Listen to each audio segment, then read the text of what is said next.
Bonjour à tous. Comme on le disait dans une leçon précédente, la sixième est un niveau de consolidation. Et aujourd'hui, voici une petite leçon de vocabulaire pour donner un nom à quelque chose que tu connais déjà par cœur. Il s'agit d'une propriété des opérations à laquelle on a donné un nom savant, la commutativité, et dans la leçon suivante, nous en verrons une autre, l'associativité. Mais nous allons du coup en profiter pour voir ou revoir comment faire pour mémoriser du vocabulaire le plus rapidement possible. Deux prérequis pour bien suivre cette leçon, connaître les opérations de base, l'addition, la soustraction, la multiplication, la division, et la leçon multiplication, échanger les nombres. Commençons tout de suite. Tu te souviens, lorsque tu as appris à faire des additions, on ajoutait un certain nombre de pions à un certain nombre d'autres pions. Et on a vu que l'ordre n'avait pas d'importance puisque au final, tout finissait ensemble. On peut donc écrire, par exemple ici, 3 plus 4 égale 4 plus 3. Eh bien, cette propriété de l'addition, ce fait de pouvoir échanger les nombres de places autour du signe plus, s'appelle la commutativité. Or, on n'utilise quasiment jamais le verbe commuter, mais il veut bien dire changer. Alors, comment retenir cela ? Eh bien, comme tu as appris les mots depuis que tu es né, sans même t'en apercevoir. Par exemple, tu sais qu'une chaise est une chaise parce qu'un jour quelqu'un t'a montré une chaise en te disant chaise, puis plus tard en te montrant le mot écrit. Tu as donc compris que le mot chaise, c'était ça. C'est pareil pour tout le reste. Pour mémoriser la définition d'un mot, il faut d'abord le comprendre. Pour la commutativité, c'est ce que tu as fait en voyant les pions bouger et en t'apercevant que cela ne changeait rien au résultat. Tu as compris que l'on pouvait commuter, ou encore permuter, les nombres et que le résultat restait le même. Il ne reste donc plus qu'à mémoriser le mot, avec l'image ou l'animation qui représente ce mot. Pour résumer, lorsque l'on veut apprendre un nouveau mot, son orthographe et sa définition, premièrement, on lit la définition du mot. Deuxièmement, on la comprend, donc on se représente ce que cela veut dire et on le dessine. Et troisièmement, on mémorise en photographiant dans sa tête le mot associé au dessin. Faisons-le pour notre mot commutativité. Alors je lis la définition. Commutativité, propriété d'une opération qui permet de changer l'ordre des termes sans en changer le résultat. Deuxièmement, je me représente et je dessine ce que cela veut dire, ce qui donne pour moi ce dessin. Et comme astuce, tu peux t'imaginer que la croix est comme un tourniquet et que les nombres peuvent donc tourner autour de ce tourniquet pour échanger leur place. Mais si c'est facile pour toi de mémoriser, tu n'as même plus forcément besoin d'utiliser une astuce.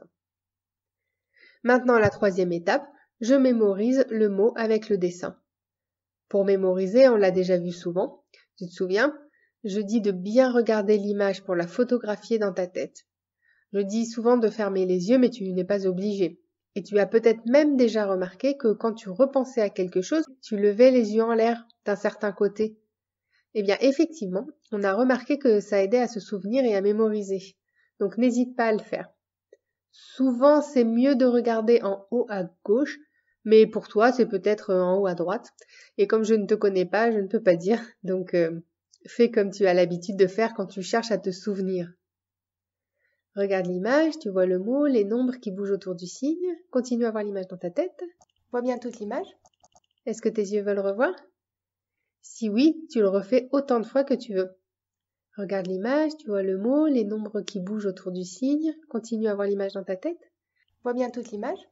Est-ce que tes yeux veulent revoir ? Alors, je te laisse manipuler la vidéo comme tu le souhaites pour le refaire, ou avec ton propre dessin bien sûr, jusqu'à ce que tu ressentes que c'est clair pour toi. Dès que c'est clair pour toi, tu peux le redessiner, c'est-à-dire le mot et l'image, et vérifier. Super, tu verras avec la pratique que ce sera de plus en plus rapide. Alors, souvent pour mémoriser des définitions, il suffit d'une seule image, statique, comme avec la chaise, mais en mathématiques c'est souvent mieux avec une image dynamique qui bouge, comme ici, puisque l'on manipule les nombres. Alors maintenant que tu as compris et mémorisé qu'une opération est commutative lorsqu'on peut changer les nombres de place sans que cela change le résultat, voyons quelles autres opérations possèdent cette même propriété de commutativité. Essayons pour la soustraction. Si elle était commutative, cela voudrait dire que 4 moins 3 serait égal à 3 moins 4. Est-ce que c'est le cas? Est-ce que c'est vrai? Il faut bien sûr toujours te le représenter. 4 moins 3, c'est 4, donc j'enlève 3, donc il reste 1. 4 moins 3 égale 1. Mais 3 moins 4, c'est 3, donc j'enlève 4. Donc je n'y arrive pas, il me manque un pion pour y arriver.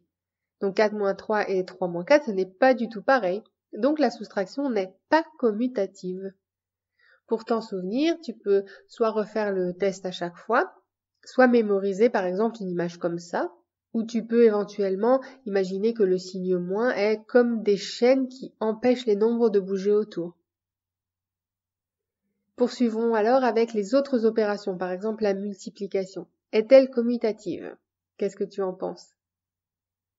Eh bien, si tu te souviens de la leçon multiplication, échanger les nombres, tu sais très bien que oui, on peut échanger les nombres dans une multiplication, nous l'avons vu assez souvent.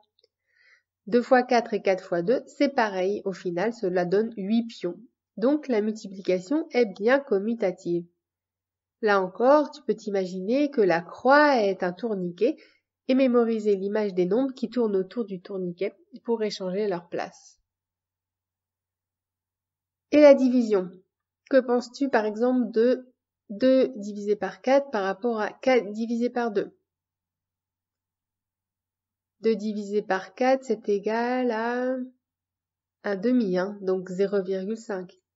Alors que 4 divisé par 2, c'est égal à 2. Donc là aussi, ce n'est pas pareil du tout. Donc la division n'est pas commutative. Et pour la division, tu peux par exemple t'imaginer que les 2 points ou la barre de fraction sont comme un mur infranchissable qui empêche les nombres de passer et d'échanger leur place. Voilà, on a donc retenu la définition de la commutativité et on a vérifié que l'addition et la multiplication sont commutatives alors que la soustraction et la division ne le sont pas du tout. Entraîne-toi à mémoriser d'autres mots avec cette méthode et tu verras que cela sera de plus en plus rapide et de plus en plus facile. Donc, un dernier petit rappel pour mémoriser. Premièrement, on lit la définition. Deuxièmement, on la comprend, donc on se la représente et on la dessine. Troisièmement, on mémorise le nouveau mot associé au dessin. Et pour mémoriser à plus long terme, il faut redire souvent à son cerveau que c'est important, qu'il doit s'en souvenir, donc revoir l'image régulièrement. Il faudra revisualiser les images que tu as mémorisées aujourd'hui. Dans la prochaine leçon, nous referons la même chose avec la propriété qui s'appelle l'associativité. Mais en attendant, révise bien la commutativité, amuse-toi bien à apprendre de nouveaux mots et à bientôt!